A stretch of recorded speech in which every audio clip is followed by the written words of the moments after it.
শিবানী, এইগুলো কি কি হয়েছে তোমার? আচ্ছা নীলাদ্রি, আমরা কেন এই বাড়িতে আছি?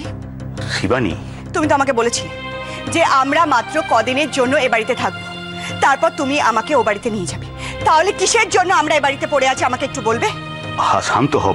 শোনো শোনো, তোমাকে কে কিছু বলেছে? কি বলেছে আমায় পরিষ্কার করে বলবে? কি শান্ত হবো?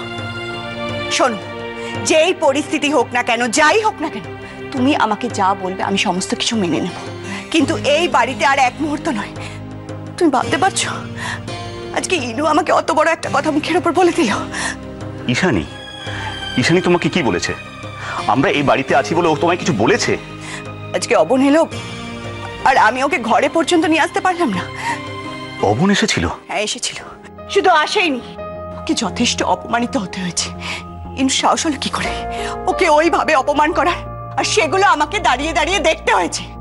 না নীলাদ্রি, আমি আর এক মুহূর্ত এ বাড়িতে থাকবো না। আমি আমার শ্বশুর বাড়িতে ফিরে যাব। তুমি আমাকে ও বাড়িতে নিয়ে চলো, যদি প্রয়োজন পড়ে আমি নুন ভাত খেয়ে থাকবো, কিন্তু শ্বশুর বাড়িতে সসম্মানে থাকবো। শিবানী, তুমি শান্ত হও। তুমি কেন বুঝতে পারছো না? এই সময় যদি আমরা ও বাড়িতে ফিরে যাই তাহলে আরো বড় অশান্তি হবে। মা যদি দিদিভাইকে সবকিছু বলে দেয় তাহলে? কি বলে দেবে? আমার বাড়ি গান গাওয়ার কথা, তাই তো? বলো কি? এই কথাটা শুনে শুনে আমি পাগল হয়ে গেছি, আমি আর পারছি না।